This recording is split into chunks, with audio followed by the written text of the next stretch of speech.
అప్పుల బాధలు వెంటాడుతున్నాయా? అయితే 6 జేవిఆర్ వారి జాతిరత్నాలు ధరించండి.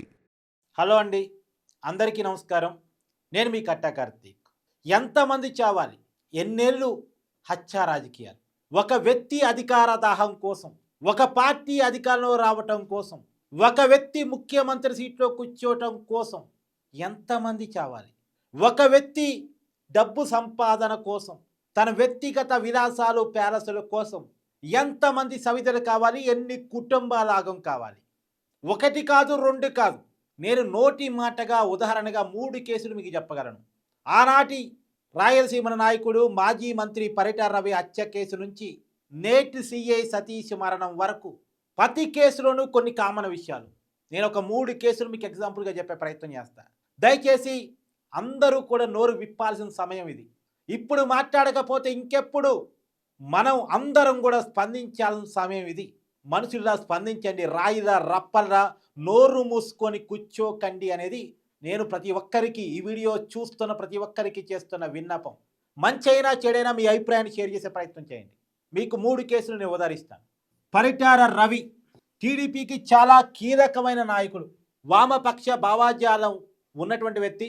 ఎన్టీఆర్ టీడీపీ పార్టీని స్థాపించిన తర్వాత ఎన్టీఆర్ మీద ప్రేమతో, ఎన్టీఆర్ పిలుపుతో రాజకీయాల్లోకి, ప్రత్యక్ష రాజకీయాల్లోకి వచ్చి ఎమ్మెల్యేగా, మంత్రిగా అంచెలంచెలుగా ఎదిగినటువంటి వ్యక్తి పరిటాల రవి.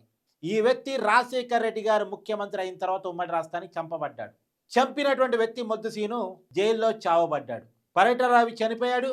పరిటాల రవిని చంపిన మొద్దుసీను చనిపోయాడు. మొద్దుసీని చంపేసినోడు కూడా చనిపోయాడు. మొద్దుసీని చంపేసినోడు చనిపోయాడు. ఆ చంపేసినోడు చనిపోయినోడు కూడా చనిపోయాడు. మొద్దుసీన్ని ఎక్కడ చనిపోయాడు తెలుసా? జైల్లో చనిపోయాడు. జైల్లో ఒక మనిషి చనిపోతాడని ఎవరు ఊహిస్తారా? చంపబడతాడని ఎవరు ఊహిస్తారా? మామూలుగా జైల్లో పోలీసుల మధ్య రక్షణగా ఉంటాడని మనం అనుకుంటాం, కానీ జైల్లో చంపబడ్డాడు. చంపిన వ్యక్తి కూడా చనిపోయాడు. చివరికి మొద్దుసీన్ని చంపడానికి ఆయుధం ఎవరైతే సప్లై చేశారో అతను కూడా చనిపోయాడు. దాదాపు ఈ కేసులో మొత్తంగా 5గురు చనిపోయారు, పరిటాల రవి కాక. పరిటాల రవి చనిపోయాడు, పరిటాల రవిని చంపినోడు చనిపోయాడు, ఆ పరిటాల రవి హంతకుని చంపినోడు కూడా చనిపోయాడు. ఎందుకు? ఏం జరిగింది? పరిటాల రవి హత్య కేసులో జగన్మోహన్ రెడ్డి మీద ఆరోపణలు వచ్చాయి. ఆ రోజు రాజశేఖర రెడ్డి గారు ముఖ్యమంత్రిగా ఉన్నప్పుడు సిబిఐ ఎంక్వైరీ చేశారని మీరు అనొచ్చు కాక, కానీ ఆ రోజు రాష్ట్రంలో కాంగ్రెస్ పార్టీ ఉంది, దేశంలో కాంగ్రెస్ పార్టీ ఉంది. సిబిఐ అంటే ఆ రోజుకున్న విమర్శ ఏంది? Congress bureau of investigation. మరి ఏం తేల్చగలిగింది? ఏం తేల్చగలిగింది? జగన్మోహన్ రెడ్డి ఏమీ తెలియని ఒక అమాయకుడు అని మాత్రమే తేల్చగలిగింది. అదే తేల్చింది. ఏమీ తెలియని అమాయకుడు అనే తేల్చింది.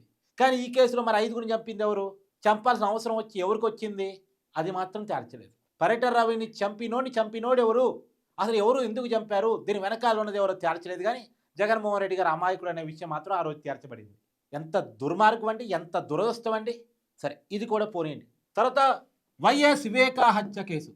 ఒక మాజీ ముఖ్యమంత్రి సోదరుడు, ఉమ్మడి రాష్ట్రంలో మాజీ మంత్రిగా పనిచేసిన వ్యక్తి, ఎంపీగా, ఎమ్మెల్యేగా పలుమార్లు పనిచేసిన వ్యక్తి, ఒక సామాన్యుడు కాదండి. సామాన్యుడు చంపేస్తే పట్టించుకునేవాడు లేడు అనుకుందాం, కానీ సామాన్యుడు కాదు, అసామాన్యుడు. కడప జిల్లాలో వైఎస్ వివేకానందరెడ్డి గారి పేరు చెప్తే హడల్. అలాంటి వ్యక్తి చంపబడ్డాడు. ఎప్పుడు చంపబడ్డాడు? 2019లో చంపబడ్డాడు. ఇదే 2019 అని మీకు గుర్తుందిగా, జగన్మోహన్ రెడ్డి గారు అధికారంలోకి వచ్చిన సంవత్సరం. జగన్మోహన్ రెడ్డి గారు అధికారంలోకి వస్తారు అనుకోగానే, అంటే రావటానికి కొన్ని నెలల ముందు, ఎన్నికలు జరిగే ముందు వైఎస్ వివేక చంపబడ్డాడు. చంపిన తర్వాత ఏమన్నారు తెలుసా? గొడ్డలిపోటుని గుండెపోటుగా మార్చే ప్రయత్నం చేశారు. ఎవరు చేశారు? జగన్మోహన్ రెడ్డి గారి ఛానల్ చేసింది, జగన్మోహన్ రెడ్డి గారి పేపర్ చేసింది. ఒక గొడ్డలిపోటుని గుండెపోటుగా మార్చే ప్రయత్నం చేశారు. సరే, తర్వాత వైఎస్ వివేకానంద రెడ్డి గారి కూతురు సునీతారెడ్డి గారు తిరుగుబాటు చేసి, మా తండ్రి, ఆమె డాక్టరు, ఆమెకు తెలుసు కొన్ని విషయాలు, ఇది గుండెపోటుగా లేదు, ఈ బ్లడ్ ఏంటి, ఈ మరకలేంటి, ఈ కుట్టేంటి, అసలు ఏం జరిగింది, నాకు రీపోస్ట్ మార్టం కావాలని అడిగితే, ఆ రోజు ఆమదృష్టం కొద్దీ వైసీపీ ప్రభుత్వం అధికారంలో లేదు, టీడీపీ ప్రభుత్వం అధికారంలో ఉంది. రీపోస్ట్ మార్టంలో తేలింది ఇది హత్య అనేటువంటిది. ఇది హత్య అనేటువంటిది అది పోస్ట్ మార్టం దాకా తీసిపోయే వాళ్ళు కాదు. ఆమె డిమాండ్ చేయటం వల్ల పోస్ట్ మార్టం చేస్తే ఇది హత్య అని తేలింది. హత్య అని తేలిన తర్వాత జగన్మోహన్ రెడ్డి గారు తాడేపల్లి ప్యాలెస్ నుంచి వయా హైదరాబాదు కడప బయలుదేరి వచ్చి, ఎప్పుడు వచ్చారు? ఉదయం పూట హత్య జరిగితే ఎప్పుడో తర్వాత ఈవినింగ్కో ఏమో వచ్చి, ఎలా జరిగింది, ఎవరు చంపారు అనేది క్లియర్గా అతనేదో చూసినట్టు మీడియా ముందు మాట్లాడే ప్రయత్నం చేశారు. ఎలా గొడ్డలు బట్టి ఎలా చంపేసి ఉంటారు, ఇవన్నీ చెప్పే ప్రయత్నం చేశారు. కానీ ఆ రోజు జగన్మోహన్ రెడ్డి గారు చంద్రబాబు నాయుడు గారి మీద ఆరోపణ చేశారు. తండ్రిని చనిపోయి ఉన్నాడు, బాబాయ్ కూడా చనిపోయి ఉన్నాడు, సింపతి కలిసొచ్చింది, ఎన్నికల్లో గెలిచాడు.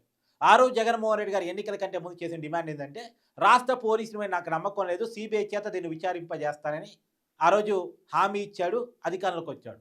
అధికారంలోకి వచ్చిన తర్వాత వివేకానంద రెడ్డి గారు బిడ్డ పోయి జగన్మోహన్ రెడ్డి గారి దగ్గర పోయి, అన్న మన బాబాయ్ హత్య అంటే మా తండ్రి హత్య కేసుని నువ్వు సిబిఐతో విచారణ చేపిస్తానన్నావు కదా, మరి చేపించన్నా అంటే, సిబిఐతో విచారణ చేపిస్తే వైఎస్ అవినాష్ రెడ్డి పార్టీ మారతాడమ్మా, ఇక నువ్వు మర్చిపో, జరిగిందో జరిగిపోయింది అన్నాడట.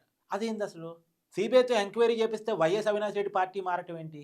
వైఎస్ అవినాష్ రెడ్డి బీజేపీలో చేరతాడని జగన్మోహన్ రెడ్డి గారు చెప్పడం ఏంటి అసలు? ఏం జరిగింది అని ఆమె కోర్టుకు పోయి సిబిఐ ఎంక్వైరీ వేయించుకుంది. సిబిఐ ఎంక్వైరీ వేయించుకున్న పాపానికి ఈ కేసులో కీలకమైనటువంటి సాక్షులు, అనుమానితులు, నిందితులు 6 చంపబడ్డారండి. 6 చంపబడ్డారు. వైఎస్ వివేకా గారి వాచ్మెన్ రంగయ్య, అతను ప్రత్యక్ష సాక్షి. ఆ చంపిన రోజు ఇంట్లో ఎవరున్నారు, ఎవరు అక్కడికి వచ్చారు చూసి సాక్ష్యం చెప్పినటువంటి వ్యక్తి చనిపోయాడు. అనారోగ్య కారణాలని చెప్పారు. తర్వాత వాచ్మెన్ రంగయ్య ఒక్కడే చనిపోతే నిజమేమో అనారోగ్య కారణాలమేమో ఏజ్ ఫ్యాక్టర్ వరకు చనిపోయాడు అనుకున్నాం. కాదు, వైఎస్ వివేకానంద రెడ్డి గారికి కుట్లు వేసినటువంటి డాక్టర్ అభిషేక్ రెడ్డి కూడా చనిపోయాడు. మళ్ళీ అతనికి కూడా అనారోగ్య కారణమేనట, న్యూరో ప్రాబ్లం అంట. అతనే డాక్టర్ అభిషేక్ రెడ్డి చాలా యంగ్ ఫెలో. సరే, వాచ్మెన్ రంగయ్య అన్న కొద్దిగా ఓల్డ్, అతను వయసు రీత్యా అనారోగ్యానికి గురై చనిపోయాడు అనుకుందాం. కానీ వైఎస్ అవినాష్ రెడ్డి చాలా యంగ్ ఫెలో, అతను కూడా చనిపోయాడు న్యూరో ప్రాబ్లంతో. మరి ఎక్కడ చనిపోయాడు తెలుసా? జగన్మోహన్ రెడ్డి గారు హైదరాబాద్ బంజారాహిల్స్లో ఇష్టపడేటువంటి తన స్నేహితుడైనటువంటి సిటీ న్యూరో హాస్పిటల్లో చనిపోయాడు. జగన్మోహన్ రెడ్డి గారికి సంబంధించినటువంటి వాళ్ళ హాస్పిటల్లో న్యూరో ప్రాబ్లంతో చనిపోయాడు డాక్టర్ అభిషేక్ రెడ్డి. ఇది రెండో మరణం. తర్వాత గంగిరెడ్డి, ఎవరు భారతీ గారి తండ్రి, అక్కడే వివేకానంద రెడ్డి గారికి సంబంధించినటువంటి వైద్య చికిత్సలు నడిచాయట, ఆయన కూడా చనిపోయారు. ఇలా మొత్తంగా చివరికి జగన్మోహన్ రెడ్డి గారిని ఆ రోజు తాడేపల్లి ప్యాలెస్ నుంచి వయా హైదరాబాదు కడప తీసుకొచ్చినటువంటి డ్రైవర్ కూడా చనిపోయాడు. జగన్మోహన్ రెడ్డి గారిని, భారతీ గారిని, ఎందుకంటే ఆ డ్రైవరు వీళ్ళు ఎవరెవరితో మాట్లాడుతున్నారు కాల్స్ అని ఉంటాడు కదా, అతను కూడా చనిపోయాడు. డ్రైవర్ చనిపోయాడు, వాచ్మెన్ చనిపోయాడు, కుట్టేసిన డాక్టర్ చనిపోయాడు, అతన్ని వైద్య పరీక్షలు చేసినటువంటి హాస్పిటల్ ఓనర్ చనిపోయాడు. మొత్తంగా ఈ కేసులో 6 చనిపోయారు. ఈ కేసులో ఇప్పటికీ అప్రూవర్గా మారినటువంటి దస్తగిరి ప్రధాన నిందితులు ఎవరైతే ఉన్నారో, చంపినటువంటి వ్యక్తి అప్రూవర్గా మారిపోయి ఎవరు చంపమన్నారు అనేది మొత్తం సిబిఐకి వెల్లడించినటువంటి దస్తగిరికి జైల్లోనే బెదిరించారట. నీకు డబ్బులు ఇస్తాం, లొంగిపో, లేకపోతే చచ్చిపోతాం అని బెదిరించారని ఆయనే చెప్పుకున్నాడు మీడియా ముందుకు వచ్చి. ఈ కేసులో A1 ఆయన, తర్వాత A2గా ఉన్నటువంటి సునీల్, అతను చెప్పాడు నాకు ప్రాణహాని ఉంది, నన్ను బెదిరిస్తున్నారని. A1 A2 చెప్పిన తర్వాత, నిందితులే చెప్తున్న తర్వాత మనం దీన్ని ఎలా చూడాలి? అది సరే, వాళ్ళు బతుకున్నారు, ఇంకా నయం. ఇప్పటికీ 6 చనిపోయారు ఈ కేసులో. 6 చనిపోయారు ఈ కేసులో. వైఎస్ వివేకా గారి కేసులో, పర్యటన రవి గారి కేసులో 4 చనిపోయారు. తర్వాత ఈ 2 కేసులు పక్కకు పోతే ఇప్పుడు పరకామణి చోరీ కేసు. ఏంటి పరకామణి చోరీ కేసు? మనంతా కూడా చాలా పవిత్రంగా నమ్మేటువంటి శ్రీ వెంకటేశ్వర స్వామి. ప్రపంచంలో ఉన్నటువంటి ప్రతి హిందువు కూడా ఒక్కసారైనా తిరుమల రావాలి, శ్రీవారిని దర్శించుకోవాలి, కానుకలు సమర్పించుకోవాలి, ప్రసాదాన్ని స్వీకరించాలి అనుకుంటారు. భారతదేశంలో ఉన్న హిందువులు మాత్రమే కాదు, ప్రపంచ విదేశాల్లో ఉన్న హిందువులు కూడా ఖచ్చితంగా ఒక్కసారైనా తిరుమల రావాలనుకుంటారు. మనకి అత్యంత పవిత్రమైనటువంటి క్షేత్రం, ఈ దేశంలోనే అతిపెద్ద దేవాలయం తిరుమల తిరుపతి వెంకటేశ్వరుడు. అలాంటి దేవస్థానంలో శ్రీవారి ఉండిలో ఎన్ఆర్ఐలు వేసే కానుకలని లెక్కించే క్రమంలో రవికుమార్ అనేటువంటి ఒక వ్యక్తి డబ్బులు దొంగలిస్తున్నాడని అసిస్టెంట్ విజిలెన్స్ ఆఫీసర్గా ఆనాడు పనిచేస్తున్నటువంటి సతీష్ అనేటువంటి ఒక అసిస్టెంట్ విజిలెన్స్ ఆఫీసర్ పట్టుకొని రెడ్డిగా పోలీస్ కేసు పెట్టాడు. గోండి పలానా రవికుమార్ దొంగతనం చేస్తున్నాడు, నేను గమనించాను, అతని మీద చర్య తీసుకున్నాను కంప్లైంట్ ఇచ్చాడు. కంప్లైంట్ ఎంత దొంగతనం చేసి ఇచ్చాడు? లక్షలు దొంగతనం చేస్తే ఇచ్చాడు.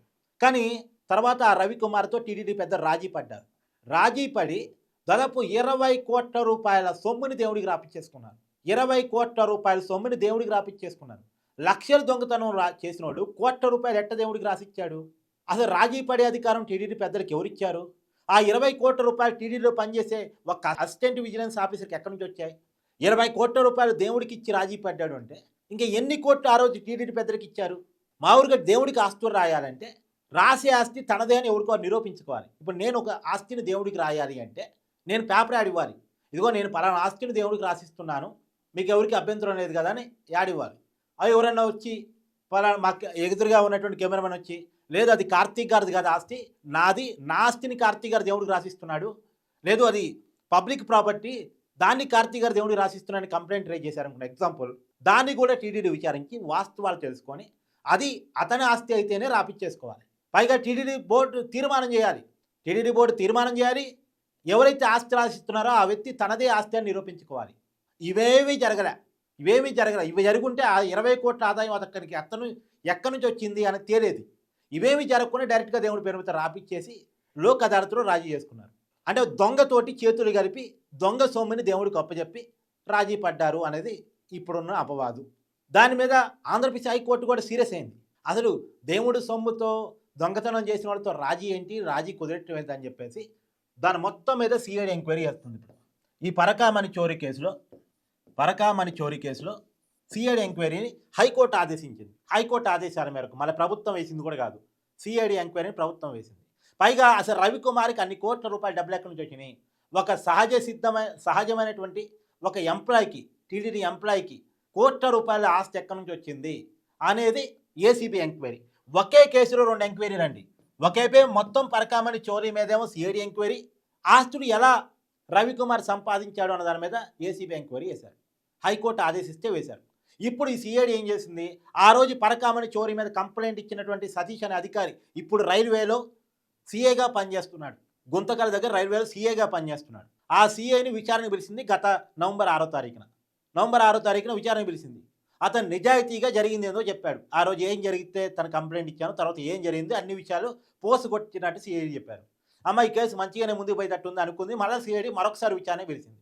సిఐడి విచారణ పిలిచింది కదా అని రాత్రిపూటే అతను రాయలసీమ ఎక్స్ప్రెస్లో గుంతకల్ నుంచి బయలుదేరి 11:54కి బండి గుంతకల్లు రైల్వే స్టేషన్లో పార్కింగ్ చేసి 12:20కేమో ఆ సమయంలో ట్రైన్కి అర్ధరాత్రి సమయంలో గుంతకల్ నుంచి స్టార్ట్ అయిన తర్వాత రాయలసీమ ఎక్స్ప్రెస్లో తాడిపత్రికి చేరుకోవడానికి ఇంకొద్దిసేపటి ముందు అక్కడ రైల్వే ట్రాక్ పక్కన శవమై కనిపించాడు.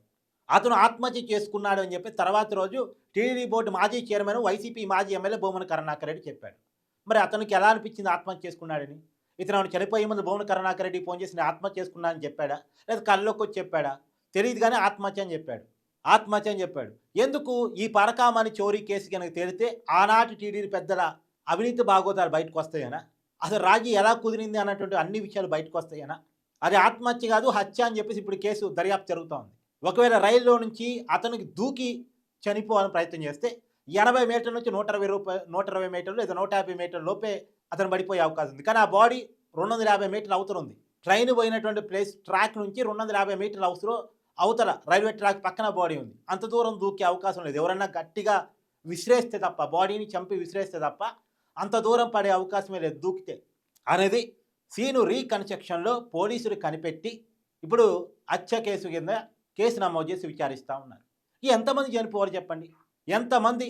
అంటే హత్య రాజకీయాలు, క్రైమ్ పాలిటిక్స్ చాలా పెద్ద ఎత్తున నడుస్తున్నాయి. ఎంత దుర్మార్గం అంటే ఏం చేయాలి? ఎక్కడ పురుస్తాపడాలి? తప్పే ఊరేది ఉంది. అందుకనే మీ కామెంట్ నేను అడుగుతున్నాను. ఒక వ్యక్తి అధికార దాహం కోసం, ఒక వ్యక్తి అవినీతి దాహం కోసం, ఒక వ్యక్తి డబ్బు దాహం కోసం ఎంతమంది చనిపోవాలి? ఇంకా ఎన్నాళ్ళు ఈ హత్య రాజకీయాలు నడవాలి?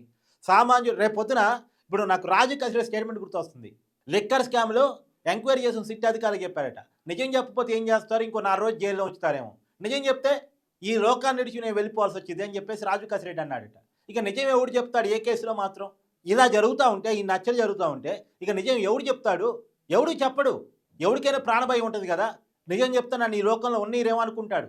అందుకని జగన్మోహన్ రెడ్డి గారి సంబంధించిన కేసులు తేలట్లేదేమో. 2011 నాటి కేసులండి. ఆయన పేరు మీద వచ్చి కూడా దాదాపు దశాబ్దం దాటిపోయింది, కానీ కేసును మాత్రం ముందుకు పోవట్లేదు. దీని మీద మీ అభిప్రాయాన్ని కూడా కామెంట్ రూపంలో తెలియజేయండి మిత్రులు.